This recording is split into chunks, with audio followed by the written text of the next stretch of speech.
Hello, मैं हूँ आपका दोस्त Manoj and welcome to my channel true incidents. इस वीडियो में हम एक स्टोरी कवर करने वाले हैं जो टेक प्लेस करती है नट्टी पट्टी केव्स में, लेकिन ये जॉन जॉनस के बारे में नहीं है। अगर आप इसके बारे में नहीं जानते तो बेसिकली जॉन जॉनस 2009 में नट्टी पट्टी केव्स को विजिट करने गए थे और जॉन अपने छोटे भाई के साथ नट्टी पट्टी केव्स के डीप सेक्शन में अपने स्टोमा के सहारे अंदर चले जाते हैं। उसे लग रहा था वो नट्टी पट्टी केव्स के बद कनाल सेक्शन में जा रहे हैं, लेकिन एक्चुअली वो दूसरे सेक्शन में चले जाते हैं और जब तक उन्हें वो समझ आती तब तक वो अपसाइड डाउन पोजीशन में एक कंप्यूटर स्क्रीन जितनी स्पेस में अटक जाते हैं और वो वहाँ अटके हुए अपसाइड डाउन पोजीशन में 27 घंटे तक रहते हैं। उसके बचाने के सारे रेस्क्यू मिशन फेल हो जाने के बाद एंड में उसके लंबे समय तक अपसाइड डाउन पोजीशन में रहने की वजह से उनको हार्ट अटैक आ जाता है। उनकी डेड बॉडी केव्स के बाहर निकालनी भी इम्पॉसिबल थी, इसलिए बॉडी को वही रहने दिया जाता है और केव्स को सील कर दिया जाता है हमेशा के लिए।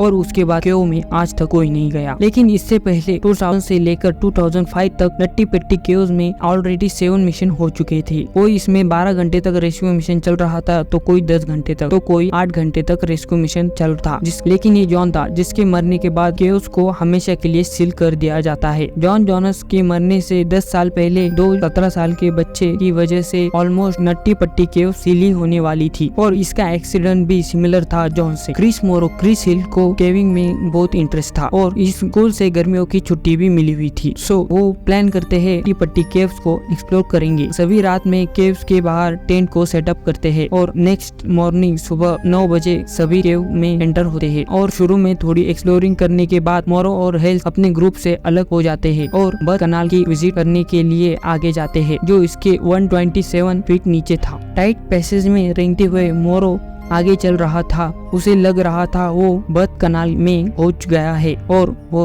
खुद को आगे की तरफ पुश कर रहा और अंदर की तरफ आगे बढ़ता है, लेकिन मोरो एक्चुअली में गलत टनल में घुस गया था। वो स्टोक में अपने सर को आगे करके स्टोमा के सहारे डाउनवर्ड पोजीशन में जा रहा था और आगे जाते हुए पैसेज और भी स्क्विच होते जा रहा था और छोटे होते जा रहा था और फाइनली वो एक ऐसे पैसेज में जाकर अटकता है जहाँ इसका हिलना भी मुश्किल था। पत्थरों ने इसे पूरी तरह जकड़ लिया था और मोरो जब अपनी गलती रियलाइज करता है और अपने हेड लैम्प से आगे देखता है, आगे उसे कुछ नहीं दिखता, आगे सिर्फ पत्थर थे, आगे पैसेज की एंडिंग थी। हेल्स इसके पीछे था। मोरो हेल्स को बताता है आगे मत आओ, यहाँ कोई रास्ता नहीं है और पीछे मुड़ जाओ। लेकिन हेल्स की एक अलग प्रॉब्लम थी। हेल्स पैसेज में रेंगने की कोशिश कर रहा था और उसने अपने घुटनों को अपने चेस्ट के पास लाकर खुद को बॉल की शेप में अटका लिया था। मतलब कि दोनों ने खुद को टनल में कम्प्लीटली अटका लिया था, वो भी अपसाइड डाउन पोजीशन में, और इनको यहाँ से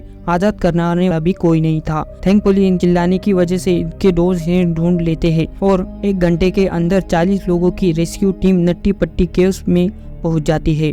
हालांकि रेस्क्यू की प्लानिंग जब तक चल रही थी, मोरो और हिल्स को फिलहाल खाने पीने के लिए दिया जाता है और इसके बाद रेस्क्यूअर्स केव में एंटर होते हैं। रेस्क्यूअर्स को इस सिचुएशन को समझना बहुत ही जरूरी था, तो वो मोरो और हिल्स को कुछ सवाल पूछते हैं अपने पोजीशन के रिगार्डिंग। कई घंटों की मेहनत के बाद रेस्क्यूअर्स को कुछ प्रोसेस नजर आती है, बट स्टिल रेस्क्यूअर अनसक्सेसफुल रहती है। लेकिन दोनों की स्पिरिट काफी हाई थी। वो आपस में रेगुलर बात कर रहे थे, प्रे कर रहे थे और दोनों आपस में फन कर रहे थे। सिचुएशन को लाइट अप करने की कोशिश कर रहे थे। अगर कोई पैनिक होता तो दूसरा उसे शांत करने लगता। केव के अंदर की सिचुएशन को बेहतर समझने के बाद रेस्क्यूअर सोचते हैं कि उन्हें निकालने का सबसे अच्छा तरीका है इनकी पैरों को रस्सी बांधकर उन्हें खींचा जाए और रेस्क्यूअर टीम केव में सबसे पहले हेल्स के घुटनों को बांधती है और जब रेस्क्यूअर खींचना शुरू करते हैं, हेल्स खुद को बिली करके पत्थरों से आजाद होने की कोशिश करता है। रात के 10:30 बजे 12 घंटे से अटके हुए रहने के बाद हिल्स फाइनली आजाद हो जाता है